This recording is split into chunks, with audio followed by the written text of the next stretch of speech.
Hey moms, I have to tell you something. I used to find any and every excuse to fall off the wagon. I mean, seriously, any little thing was my ticket out, my ticket away from dieting. I had a bad day at work, or I got promoted, or I'm sad about something, or I'm really happy about something. There's a special occasion, we need to celebrate. Whatever the case was, there was always some kind of reason to fall off of that wagon. The downside is that every time I fell off, I hit the ground harder and harder and harder, where it actually kind of dug a little dungeon for me to stay in and crawl in.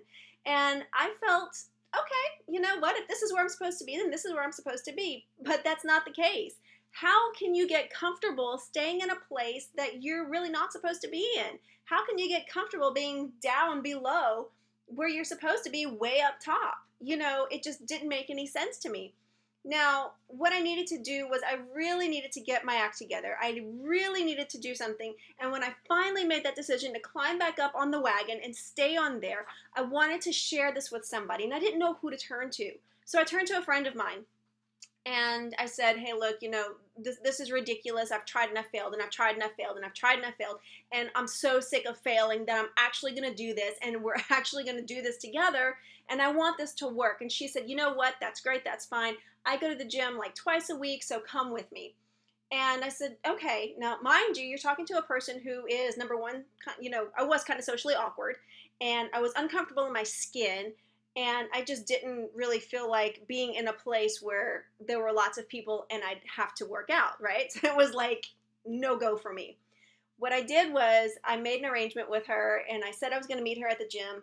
And as soon as I pulled up into the parking lot and I saw how crowded it was, I saw all the cars in there, I just turned around and left. I didn't even put the car in park. I didn't even turn the engine off. I mean, nothing. And I stood her up. So I feel really guilty about that.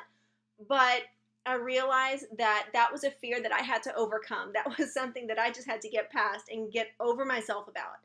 Now, what ended up happening was I ended up starting to do little things at home. I started to exercise and diet right, but she was kind of doing things a little bit better than I was, and I wasn't really seeing the results that she was getting, and I didn't understand why. But the fact is that we're two different people, and whenever we gain weight differently. When we lose weight, we're going to lose weight differently too. So we shouldn't compare ourselves to other people. What we have to do is we have to focus on the climb. We have to focus on getting back up on that wagon and staying there. So what I decided to do was, instead of using food as a motivator like I was doing before, with the promotions and the celebrations and things, I would substitute that with something else. If I worked really diligently and exercised every day and ate right every day, then at the end of the week, I would kind of look over everything that I wrote down, everything that I cataloged, and I would treat myself to a new shade of lipstick or a new color of nail polish. Some kind of small little micro encouragement, if you will. If I kept that momentum up and I pushed it to like a month, and if I lost 10 pounds in a month, and I knew that I was like really working at it and I really deserved it, and I wasn't taking any shortcuts, and I would treat myself to something else, like a new pair of shoes, and then after 2 or 3 months, if I stuck with it and kept consistent, then I would go for something like a mani-pedi or a spa day, which for me, that's really super overindulgent. So this was something that I had to set myself up for, something that I had to look forward to, that if I'm going to climb back up on this wagon, I'm going to find something good that's going to want to keep me there. So that's what I want you to think about doing too. What do you use food for? I mean, other than fuel to nourish yourself, do you use it for a reward? Do you use it as punishment? We need to find things, healthier options, to break that cycle, to break that habit.